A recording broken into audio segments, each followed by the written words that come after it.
Утро вышло у меня среды 30 октября. 16 часов я 46 минут, почти 17 часов я отстоял и едем на загрузку. И узнаем, какой расход у Scania с 30 тоннами.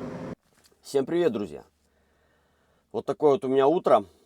Свеженькое, можно так сказать. Вот. Сейчас загружусь я. И затем отправимся мы на Юнкердаль покорять его с 30-кой веса. Ну, 30-ки не будет, 30-ка просто звучит хорошо. Примерно будет, я постараюсь, по крайней мере, загрузиться. Это очень тяжело, кривая здесь вся земля. Ну, точнее, место, где мы грузимся, все кривое. То есть по весам взвеситься идеально, ну, сложно. А каждый раз ездить на контрольные весы, которые здесь есть при въезде, то, ну, это тоже дичь какая-то. Поэтому как-то с 2 раз хотя бы попробовать загрузиться. Обычно у меня так происходит. Значит, попробую я 28 тонн загрузить.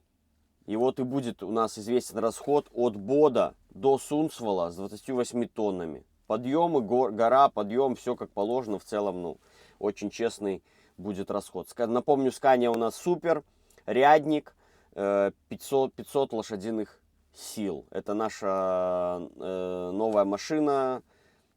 С 2023 она года, в том году на ней на новой выехал, значит, да? Почему супер, кто не в курсе, это обновленная линейка моторов и мостов. Поэтому ее назвали супер. Это официальное название от Scania. До этого названий таких не было. Названия когда-то были супер, там в лохматые года все были супер. Затем же просто это стал как бренд такой, супер. А здесь это конкретно новая линейка с 23 года, супер. Стоим косо, криво, поэтому взвешиваться будет очень плохо. И я гружу по своей схеме, как всегда. Первых ставлю 3, потом ставлю 4. Чтобы была максимальная нагрузка на ведущую ось, потому что если выставлять все по 3 до самого конца, то у нас выходит, что у нас жопа максимально загружена, а перед будет там тонн 16 каких-нибудь. Мне это не надо. Мне надо спереди 19 тонн. Поэтому я ставлю 4, а дальше... и так как здесь все кривое, косое, как-то нужно будет пробовать взвешиваться. Ну, попробую загрузиться просто по своей интуиции, так сказать. Ну, потому что весы будут крайне некорректно все показывать. И потом уже поеду на весы контрольные и посмотрю, что у меня получится. Тонна в запасе мне нужно примерно, чтобы было у меня 21 500 на прицеп. И тогда будет 22 500 сзади, это будет хорошо, очень даже. Ну и передок как бы максимально подгруженный. Потому что впереди Юнкердаль, погода была такая, что просто кошмар. Вчера ночью там и ураган, и все, что у меня машину шатало так, что я думал, выпаду из нее в какой-то момент. Но утром припорошилось мешком, и стало все хорошо, тихо и спокойно. Я даже рад, что вчера меня не загрузили, потому что шел тоже ливень, и вместе с этим, с ветром, то, что мне абсолютно не надо было. Вот. Но сегодня очень даже комфортно загружаться, спокойная погода. Но мы возле Бода, возле воды, поэтому что там дальше будет на Юнкердале и по шестерке, это неизвестно. Узнаем с вами очень скоро об этом. Во какой тут аппарат. Катается чувак вверх, вниз, с норвежским флажком, как положено. Корявые тюки закидывал он в эти контейнеры. Я ему показал, говорю, вон тот давай. Забирай его отсюда, выкидывай его нахер. Потому что если не мне, то сейчас кому-то его вот загрузят, уродца вот такого. И весь мусор будет в прицепе, а не в этом тюке. Ну, тут таких, конечно же, дохера. Но когда они ровные, нормальные, не порванные, то и затем же и в полуприцепе меньше нужно подметать и срач, то есть выкидывать. Вот так. Наверное, я переборщил немножко. Но это я стою еще при этом криво. Но у меня все равно огромный перебор.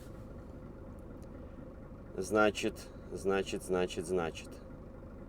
Сейчас будем смотреть, что у нас выйдет.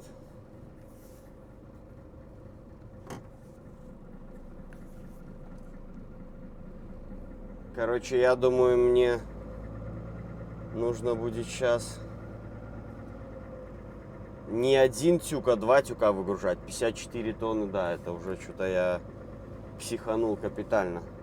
Я вон сейчас проеду туда, там чуть-чуть поровнее, чтобы более точно сейчас взять и выкинуть ненужное до заезда на весы. Ну вот, уже видите, 32 тонны. Спереди у меня в целом норм. Вот я на ровной поверхности. Нет, не норм. Все-таки у меня спереди тоже. Как бы ехал было хорошо, сейчас стало не очень. Ну, едешь одно, останавливаешься, показывая другое. В общем, я здесь ставил 4 над осями, чтобы груз у меня заканчивался здесь. Но вышло за дохрена. Поэтому отсюда я большой убрал, он шире выходит, чем этот. А этот переставлю сейчас сюда. Посмотрим, что из этого выйдет. Все, друзья, я не смотрю на весы, ну их нахер. Я сразу прямой наводкой еду на контрольные, на ровную поверхность, чтобы понять, что у меня там происходит. Что я там сейчас сделал? Я выкинул 2 целых тюка. Поэтому, если сейчас у меня что-то не спляшет, я еще там одну фишку сделал, чтобы у меня моя ведущая ось при этом не перегрузилась из-за того, что я выкинул 2 сзади. То есть я вам, не мог показать, потому что все это быстро происходит. Мне некогда было тут бегать камерой туда-сюда. Это все за минуты делалось, поэтому я вам на выгрузке покажу, как у меня был загружен полностью прицеп. Если сейчас, конечно же, я все-таки угадал с расстановкой, потому что тут главное тоже, вот часто очень здесь херачат машины, пороги и все остальное. Ну что, контрольное взвешивание. Ну что, походу все правильно. 19,3 и 22,7 у меня сзади. Все четенько. 46,650 мой общий вес. Вышло у меня 27,900 груз, вес груза. Общий вес сцепки 46,650. Это я выкинул 2 тюка. Если бы я выкинул 1 тюк, примерно было бы 48, может быть, с хвостиком вес общей сцепки. Так, снизу я вот не посмотрел. Есть ли там место мне стать чайку сделать? Да, место есть, все хорошо. Вот вашему вниманию, что у меня вышло. Чтобы не говорили потом. Ну и было бы, да, вес груза был бы 29 где-то 500. И вес сцепки 48 был бы тонн. Ну а так, вот с таким весом мы с вами будем сейчас тестить супера.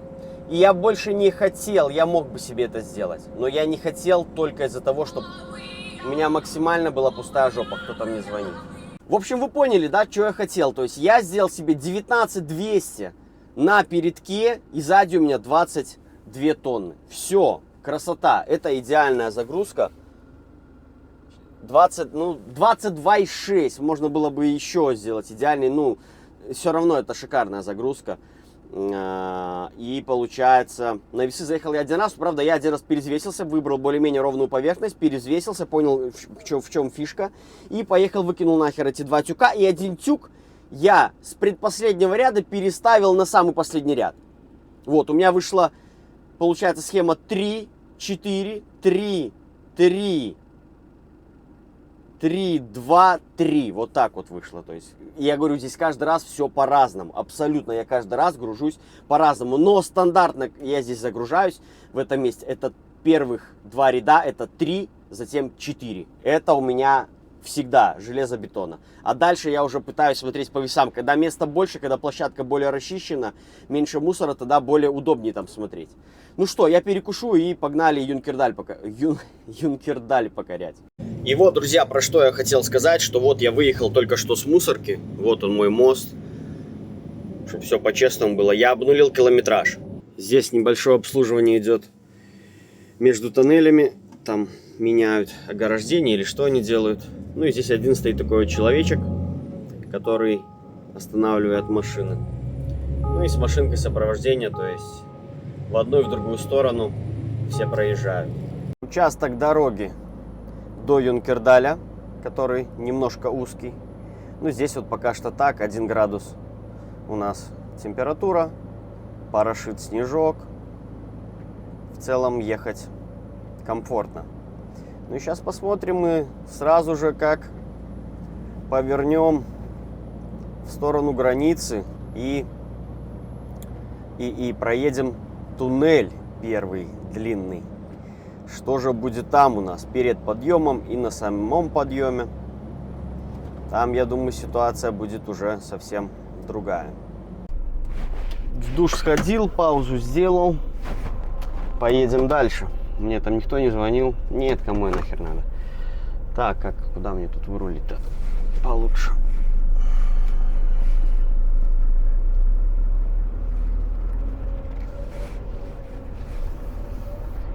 Что нас ждет на перевале? Признаюсь честно, вам камеры я не смотрел. Пусть для меня это будет сюрпризом.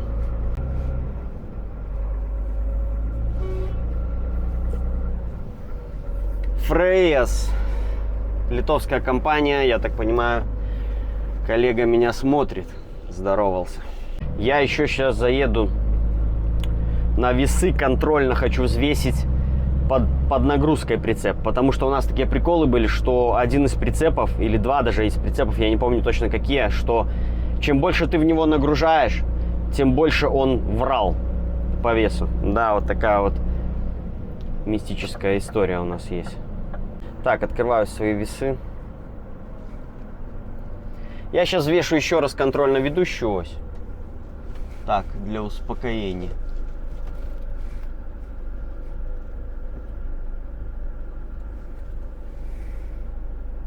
Девятнадцать один, все четенько. Немножко корявенько стал так. Так, и мои 3 колеса, вот они. Вот о чем я и говорил, пишет 21,14, а у меня 23,4, то есть почти 2 тонны. Точнее, больше, чем 2 тонны разница. Ну и нагрузка, конечно, у меня сейчас шикардос. 21 тонна на прицепе и 19 на седле. Просто, может, кто-то не понимает. У нас ленивец и ведущая ось, вот это моя нагрузка. 19 тонн 100 килограмм. Классно. Я очень этому доволен. Я с полной уверенностью залечу куда угодно. Ладно, сейчас я сам себе наговорю. Так, вот впереди машинка пошла, поворачивает. Ну, посмотрим, как оно и что там будет происходить. А на приборе, кстати, показывает вес груза, что у меня 29 тонн. Вот поэтому я специально проверяю, чтобы быть уверенным. Вот мы и выбрались из туннеля. Ну, дорога не посыпана пока что, я вижу. Ну и сейчас я пару тестов проведу на торможение. Тормозит хорошо, отлично. Поэтому аккуратно, потиху смотреть. Погода у нас 1 градус. Ужасная погода, конечно же. Ну, я думаю, сейчас немножко повыше пойдем. Должна ситуация немного поменяться. Кемпинг на цепях уже. Он готов штурмовать Юнкердаль. Ну, а я же буду штурмовать его без цепей. Новость вам хочу рассказать. Не попадалась она мне нигде на глаза. Так, снегочистилка. Надо с ней разъехаться мне как-то.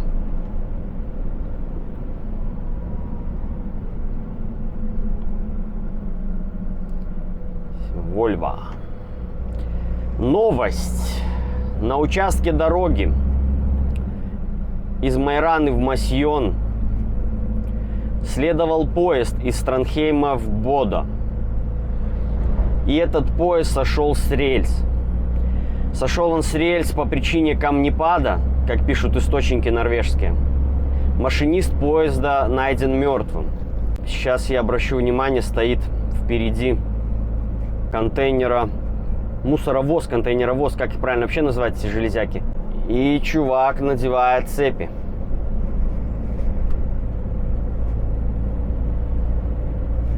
Ну, я, наверное, все-таки поеду дальше. Не кажется мне эта дорога скользкой на данный момент. Ну и на подъем, я уверенно, должен зайти. Посмотрим. На самом деле так произойдет, или я обосрусь сейчас на подъеме и стану там. Про поезд. 3 пассажира получили легкие повреждения, но ничего опасного. Дорога закрыта с четверга, получается, четверг это у нас было 25 октября, да? И вроде бы инцидент произошел 25 октября, дорога закрыта, все едут в объезд. Ну а мы мчим, что ж, свежий снежок, не укатанный, вполне нормально. Ну и поговорим в целом, да, о расходе топлива. Что вообще влияет на расход топлива? Кстати, да, у нас видео будет такое, наверное, двойное. И расход топлива, и в целом ситуация снежная, на подъем мы идем. Будем обращать внимание на всех и на все, что здесь происходит вообще. А что влияет вообще на расход? Это, конечно же, понятное дело, разгон, торможение. Ну и дальше уже мы погнали, да, там. Вес, понятное дело, то есть вес в любом случае. И уже дальше идет у нас погодные условия. Чем хуже погодные условия, тем больше у нас, собственно, расход. И вот мы посмотрим, я приехал из Польши в Бодо с расходом 24. Я сбросил себе отдельно второй компьютер, чтобы был отдельно у нас расход. Сейчас будет из Бодо до Сунцвала с мусором. И также мы посмотрим мой общий пробег и расход, который будет общий. За какое-то там определенное количество километров там выйдет у нас около 2500, чуть-чуть больше. То есть насколько вот разница сейчас поменяется. И давайте я сейчас вам, наверное... То есть сейчас я ехал из Бодо до вот Юнкердаля. Ну, горочки, стандартная норвежская такая ситуация. Затяжных подъемов у меня на пути не было. И я вам скажу, какой у меня был расход. Расход у меня был 47,6. Да, расход был 47,6 на 100 километров. Ну и посмотрим, когда поднимемся в последний подъем, это будет уже на Швеции, какой у меня будет фактически, то есть вот расход. Я думаю, где-то литров 60, вы как думаете? Так, ну а я выставлю вес, чтобы мне в случае чего контролировать процессы эти все. И вот. Есть у нас еще такой момент в расходе топлива. Пишите вообще, согласны вы со мной, не согласны. Есть такой момент, бесполезно затраченное топливо. Я переключаюсь сразу на мощный режим, так написано по-русски, ну режим Power, кому как. И немножко я дал себе разгрузку. У меня в данный момент 15 тонн на ведущую ось. Я не буду рисковать, я дам еще больше.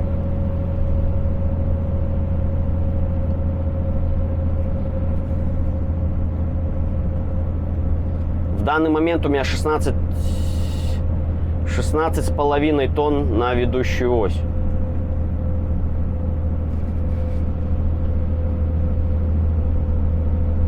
Не посыпано. Не посыпано, конечно, это хреново. Я поднимаю полностью ось, я не буду тут заниматься ерундой всякой.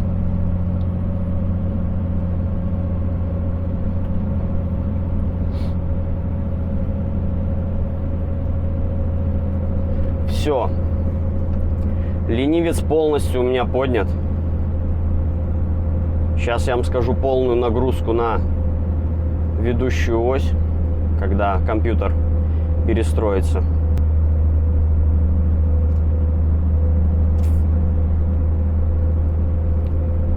Не видно было, коллега был на цепях или без цепей. Итак, что мы имеем на данный момент? Знаете что, я цепи хочу надеть. В данный момент. Что-то мне как-то так не по себе даже.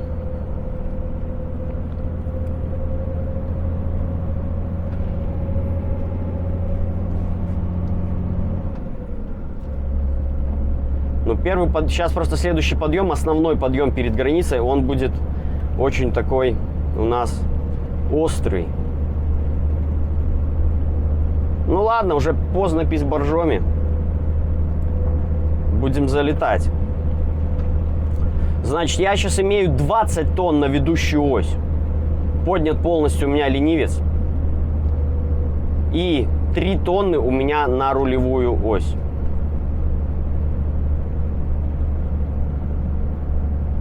Если бы я был на V8 сейчас, да, я даже и не парился бы.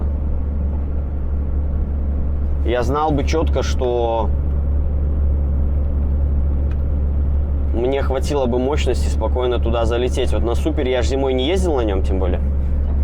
Вот у меня как-то так. Двоякие ощущения по этому поводу. У меня почему-то прыгает уровень пола. Непонятно почему.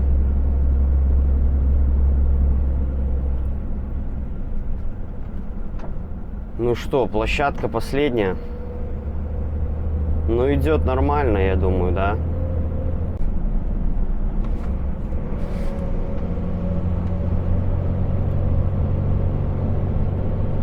Вот он и подъем собственной персоны.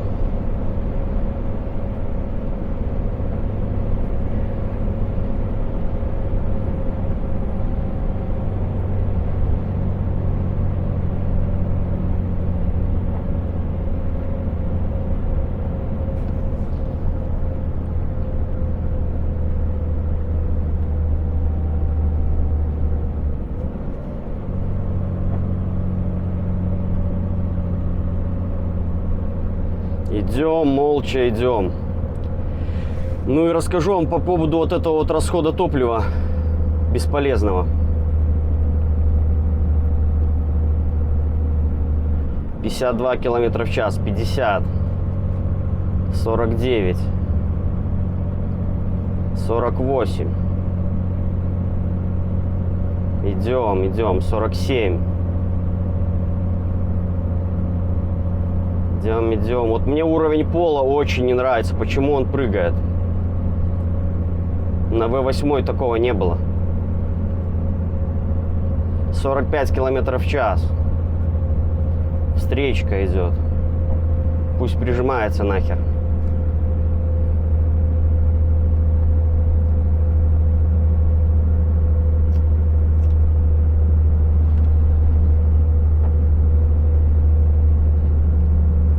Километров в час.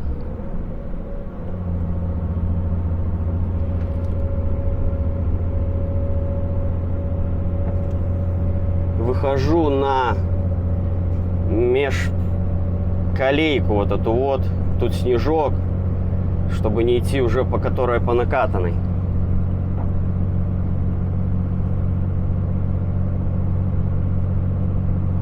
Идем 38 уверенно. Здесь вот зимой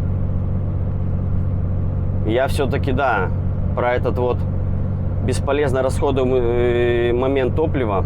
Вот он именно в этом моменте. То есть сейчас тягач у меня едет 39, но я держу педаль, чтобы просто даже ни секунду, ни километр не потерять. И пусть она идет в нагрузку, но это зима. Во все остальное время у нас просто топливо будет расходоваться впустую. Даже если, например, у вас круиз стоит до этого, там 80 вы там едете, залетели, летите дальше в подъем, у вас скорость падает, там 40, 30, 50, неважно какая скорость, и у вас дальше стоит в круизе даже, либо же вы ногой жмете педаль, чтобы она там куда-то ехала, то идет пережог топлива конкретный. То есть, что я делаю в обычной ситуации, не зимой, я просто, вот, например, у меня сейчас крейсерская скорость 39 км в час, она идет у меня, да, 38. Вот я поставил бы 38, и пусть она вот так вот в эти 38 и долбит дальше. То есть скорость уже бы не падала. Ну и сейчас посмотрим, падает, не падает. Я уже почти на вершине. 38 мы так и идем. Четенько. Перестал у меня прыгать уровень пола. Смирился, может быть.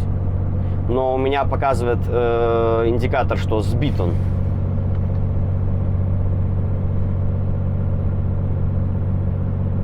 Короче, так он у меня и остался, ладно. И здесь последний такой вот. Последний, более крутой еще промежуток до границы. И обычно вот в этом месте все висят. И у меня скорость вот начала падать 37, но нет, 38, 37, 38. Прыгающая скорость. Так, встречка херачит. Хертека, Тевлантана, хер его знает, кто это. Но вот у него просто запас хуй еще от этого, от обочины. Но он все равно, ну ладно, нормально разъехались, хер с ним. Успешно я, ну еще чуть-чуть осталось нам догребти до этого момента. Здесь просто уже есть вот это вот моменты разгона еще у нас. Ну и передача у меня хорошо держит в режиме Power. Вот, 53, 20 тысяч оборотов у меня в данный момент. Ну и когда я шел на подъем, у меня точно столько же было оборотов. Сейчас уже заеду полностью на саму границу, опущу ленивца, чтобы подо мной ямка не образовалась, чтобы я смог тронуться с места. А затем уже при трогании опять даем разгрузку и спокойно стартуем. И у меня впереди будет еще один затяжной подъем уже на территории Швеции. И назову вам сейчас у меня какой расход топлива по компьютеру второму. Так, а расход топлива у нас, вот мы поднялись в этот затяжной подъем, 53,8. Ну, нормально. Я думал, будет больше. Ну, сейчас еще один подъем возьмем. Значит, если так прикинуть, где-то будет, я думаю, 55, может быть 56. Посмотрим. Это у меня за расстояние в данный момент за 125 километров.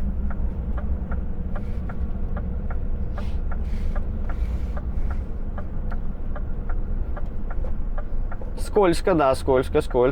Тормозим мы как. Так, аккуратненько, чтобы нас никуда ничего не... Так, кого-то тут Артиму закидало снегом, он тут стоит уже долго, видать. Стоят, конечно, ребята... Ладно, Кауритель стоит хорошо. Вот этот вот стоит вообще нехорошо.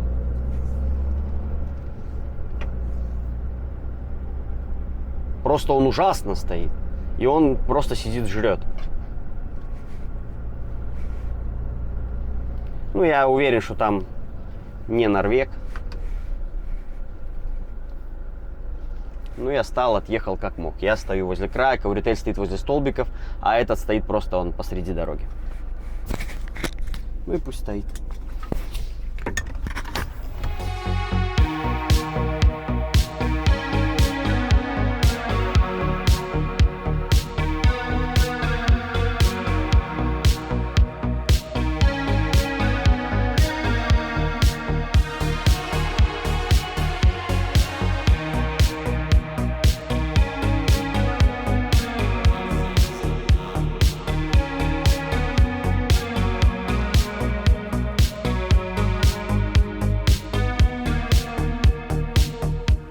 Ну что, тронемся без перекидки веса?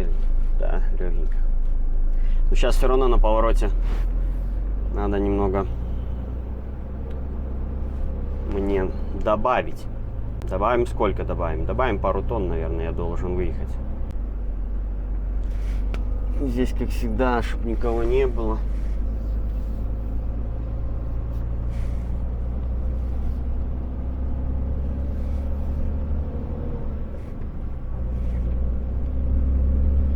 Все, погнали в последний подъем. Сейчас посмотрим, что там дальше вообще будет твориться. Но я думал, если честно, здесь будет какой-нибудь снегопад или что-то в этом роде, потому что когда ехал со стороны Бода, то там все было черное за горами. Я думал, ну все, тут хана полнейшая. Но нет. Нет, снег шел, но уже прошел, короче. Все. Также в моменте поднятия в гору можно смотреть за скоростью. Если мы видим уже вершину, то сбрасывать потиху. То есть я для тех сейчас в целом вот кто новичок, потому что многие задают такие вот вопросы. расход топлива, поднять в гору и так далее. Увидели гору, отпустили. Но сейчас я впереди вижу не только гору, я вижу у нас небольшой спуск и вот мой последний затяжной подъем. Поэтому я сейчас газую до 89 км в час, чтобы максимально, чтобы у меня было с максимальной скоростью заходить на подъем. Я также иду в режиме Power. Сейчас я уже, когда пройду этот подъем затяжной, я выключу режим Power. Вот они, гады. Только стой и не иди никуда.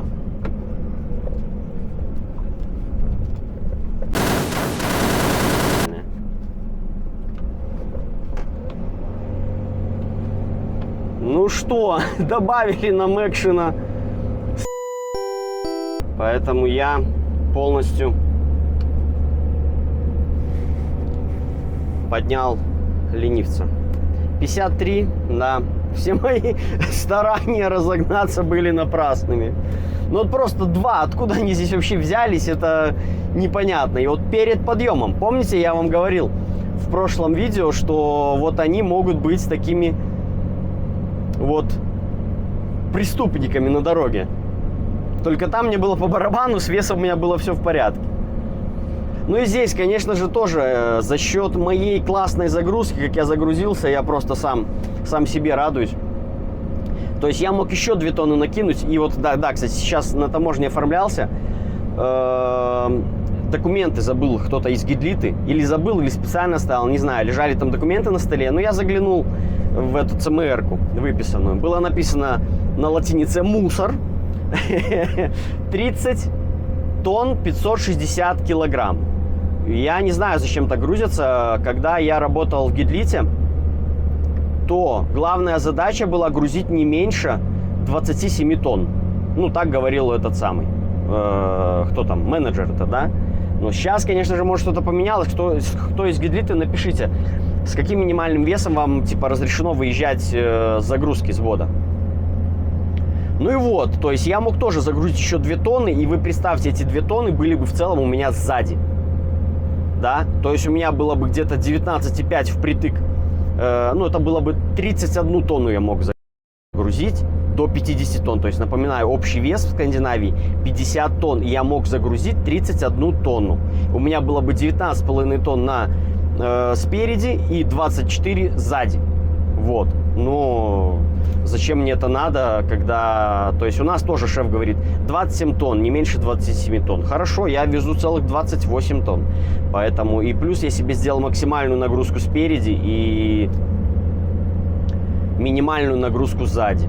То есть у меня груз стоит до последней оси. Все. У меня 2 метра пустых там, или больше чуть-чуть, даже не знаю. Не больше, наверное. Все, здесь я на подъем залетел как бы отлично, даже с учетом того, что меня хотели остановить олени. Но у них это не получилось. Посмотрим на расход, что у нас выходит на данный момент. То есть сейчас вот с этой точки в целом больше он уже не будет. Поэтому смело можем фиксировать. Значит, 135 километров я проехал. Расход 56,2. Вот такой вот у меня расход топлива. 56,2. 76 литров я израсходовал за, если быть точным, за 136 километров. Как вам расход? Нормально. Ну и все, дальше уже мы посмотрим на расход, когда я приеду и выгружусь мусором. Уже будет это финальный наш расход. Идем на спуск. Кто-то хотел тоже, чтобы я рассказал, как идем мы на спуск. Вот иду я 86 на спуск. Если вы хотите тормозить ретардером, вы можете начинать потихонечку, да. Вот у меня во втором положении сейчас держит. 89 держит, все хорошо. Без проблем, то есть прямая. Сейчас впереди поворот. Я ретардер в этом моменте уже отключу, но у меня как бы и спуск заканчивается, я могу спокойно его уже выключить. Самый главный момент в торможении ретардером, если вдруг у вас начинает проскальзывать машина, вам нужно также добавить нагрузку на ведущую ось. И тогда у вас будет ретардер держать хорошо. Ну, конечно же, речь идет только о трехосных самоходах. Вот. Не на двухосках. На двухосках, если честно, я не знаю, я не помню. Ну, только прямая, пробовать, да, там что там, в зависимости от веса. А здесь, как бы, если вес маленький, я в любом случае буду ехать с поднятым ленивцем, у меня проблем не будет. Если вес большой, я еду с опущенным ленивцем со спуска, то я также прижму, перекину вес на ведущую ось, чтобы спокойно притормаживать с ретардером. Понятное дело, то же самое с круизом в гололед и с ретардером. В поворотах его не использовать, ну, стараться. То есть, когда сильный гололед, отключать круиз. А так тоже я вот выставлю себе свои... Где моя скорость вообще? 85. И буду ехать. И ничего здесь нету такого плохого. И, естественно, в современные технологии, кто там привык ездить на КамАЗе, на МАЗе, где ни хрена вообще нету, там, то это понятно дело. Потому что тоже, я почему-то говорю, мне просто большинство пишет иногда такие там моменты, там какие-то видео я делал, я не помню, о чем я говорил, мне там вот кто-то пытался высказаться по поводу чего-то. Едь без ретардера на спуске, спали нахер тормоза, пожалуйста. И потом ты просто не затормозишь, пойдешь куда-то нахер в обочину. Вот и все. Здесь сейчас колодки, я уже, если честно, даже не слышал ни от кого такой информации, что где-то кто-то когда-то спалил колодки какие-то, потому что, ну, это просто уже нереально. Ретардеры и моторные тормоза уже доведены до такого уровня, что просто главное, ну, правильно и с умом им пользоваться, вот и все. И здесь то же самое, ретардер – это ваш расход топлива. Все равно в данный момент в прибалтийских, в польских, в европейских там компаниях, где есть расход, где нет расхода, где баллы введены, где там нету баллов, где-то что-то везде по-разному. Где-то просто как есть высказывается шеф, как у нас, например. Вот я сейчас тоже даже легкий поворот, но я также, у меня ретардер в каком? Во втором положении был. Вот еще раз я его включаю, потому что скорость уже зашкаливала за 90. Все нормально у нас идет. Конечно же, каждый должен чувствовать машину. Поэтому я вот, почему я так все борюсь, и хотел я, вот как в Херентесе работал, у меня была одна машина, потом мне дали зимнюю, вторую, трехосную, да. Зато я знал все четко по этой машине, где, как, зачем, куда. Ну и здесь как бы плюс-минус хорошо, что как бы машин немного, я тоже уже как бы каждую машину знаю. Просто что вот на Супере зимой не ездил, сейчас вот я на нем проеду. Как он, что он там, ну в целом все хорошо, да, мощности меньше. V8 530 гораздо едет лучше, это даже не обсуждается. С Дмитрием заезжали как-то на мусорку в Сунцвале. Дима был на белой V8, я был на Супере тогда. И он просто четко меня подпер сзади, просто что как бы там не было места для обгона. И была вероятность, что выйдет встречка. То есть поэтому, ну, Дима четко меня догнал, и, ну, он спокойно мог меня обогнать, если бы была видимость. То есть, а я все не мог. И даже здесь на подъеме на V8 я шел обычно где-то 42, где-то 43, вот с таким весом. Это вес хороший. Если мы сейчас докинули сюда 30-ку, то есть у нас было бы 30 тонн, еще 2 тонны, ну то у меня совсем было бы все плачевней. А нам самое важное на таких затяжных подъемах, чтобы у нас скорость была максимально больше. Вот, ну, как бы буду знать, что с 28 тоннами я спокойно буду заезжать. И в прошлую зиму по Юнкердалю вообще вопросов никаких не было. Он был всегда идеально засыпан. Сейчас мы ехали, даже не пахло ничем абсолютно, ничем никто не посыпал. Хотя туда, когда я ехал, я специально обратил внимание, было подсыпано. Но сейчас вот снегом все закидало, и подсыпки не было никакой. По поводу расхода топлива, что факторов куча. Это даже в целом дорожное полотно из чего сделано, какая у вас резина, и т.д., и т.п. То есть это можно перечислять все, факторов, я говорю, куча. Но есть вот основные понятия и элементы, которые нужно выполнять в современное время, в 2024 году, 2025 и далее, что это движение на круизе и максимальный накат, который только возможен. Где-то мы что-то видим, то есть накаты, если у вас будут по километру и больше, я уверен, у вас будет расход топлива шикарный, вы там для своих компаний будете показывать баллы нормальные и так далее и тому подобное. И, конечно же, торможение только моторным тормозом, либо же ретардером. Всем там спецы все сказали давным-давно.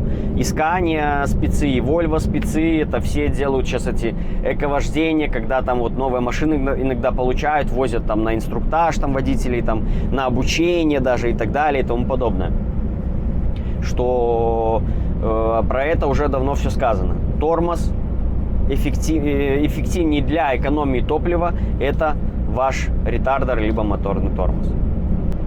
Кстати, как видите, да, в Швеции посыпано. Чуть-чуть что-то тут просыпали каким-то, как странно, неким песком даже. Это я такое не видел. Где-то какие-то запасы с лета, где-то кто-то с дачи, наверное, привез, так просыпал по месту. Ну и сейчас, далее, да, кстати, я забыл переключить режим. Я включаю обратно экономический режим на Scania. Скорость моя до выгрузки будет 83-85. Может быть, даже где-то 80. Плюс-минус, да? То есть смотреть там на среднюю потом скорость будет, как бы, я думаю, нету никакого смысла. Но, по-моему, сейчас я посмотрю, чтобы она здесь вообще была.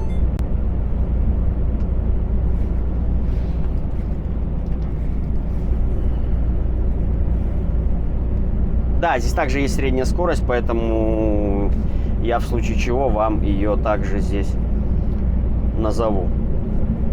В данный момент средняя моя скорость — это 60 км в час. То есть городки, где-то деревушки я проезжал, границы останавливался. Я думаю, здесь не стоит объяснять. Ну все, давайте потом уже подведем с вами итоги. Так много чего сказал. Заезжаю на паркинг, и впервые, наверное, за год здесь нету ни одной машины. Нифига себе. Это у нас Арселя.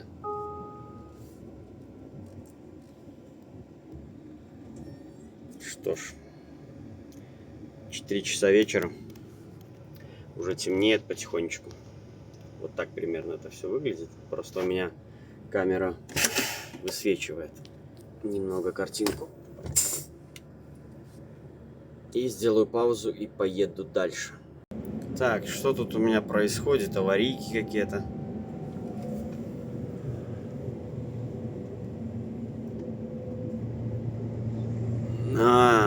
Это сопровождение трактора, у которого, походу, нету фар, или что это такое вообще?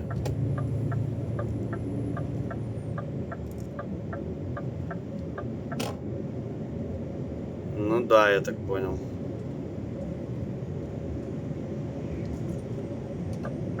Нет у него света. Утро 31 октября у нас.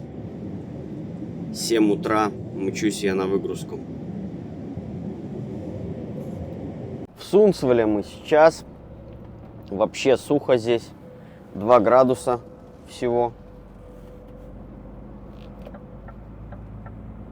И мне тут немного осталось доехать до мусорки. На мусорке будет еще один подъем затяжной. Последний. Вот, собственно, в него мы выедем с вами и уже будем разгружаться.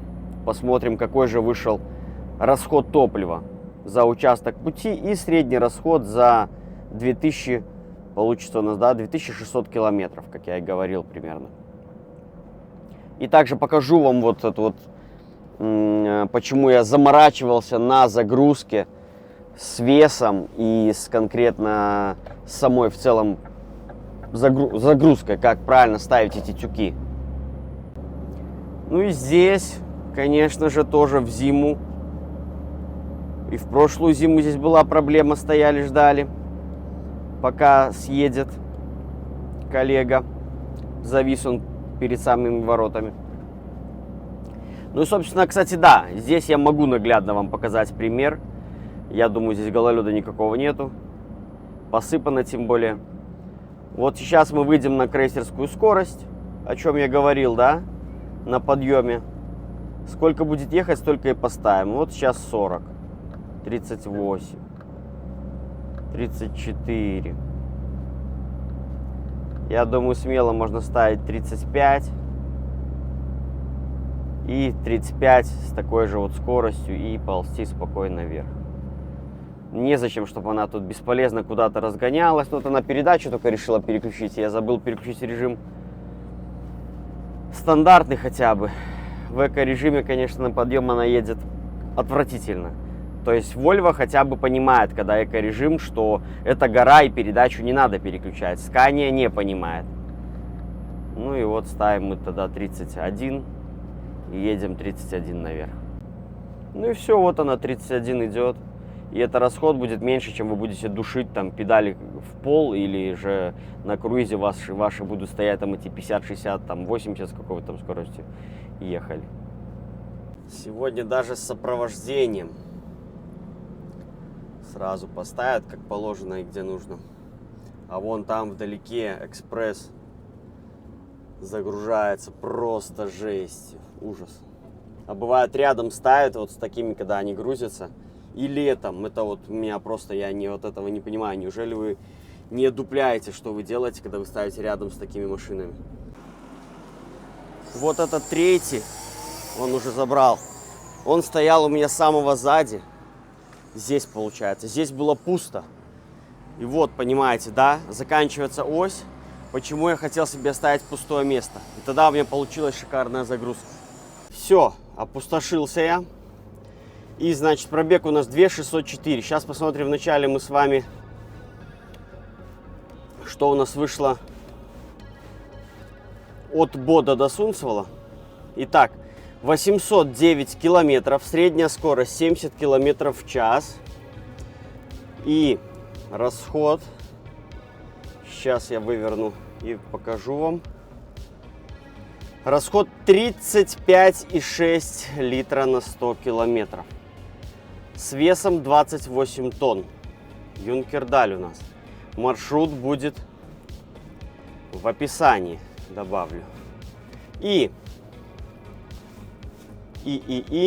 покажу вам, какой у нас средний расход топлива на данный момент на 2600 километров, все правильно. Собственно, 28 литров ровно. Но сейчас дальше, конечно же, пойдет ухудшение погодных условий. Расход вырастет. Вот. Ну и посмотрим. Я вам потом, чисто так ради интереса, когда уже полностью все будет в снегах, рейсы станут тяжелее, ехать станет тяжелее, я вам скажу, какой у меня выходит расход. Ну вот на данный момент до 2600 километров 28 литров. Туда я вез 8 тонн, обратно я вез 28 тонн. Все, друзья, увидимся с вами в следующем видео. Всем до новых встреч, пока-пока. Друзья, минутное наслаждение чистым тягачом и прицепом, потому что уже через минут 30, максимум через час, он будет точно такой же грязный, как и был. Нет, но он, конечно же, точно такой же не будет, потому что все-таки я этот давний налет убрал. Он будет, да, такой пригрязненный, другого цвета, более не черного, а серого, но все же я хоть немного проеду чисто.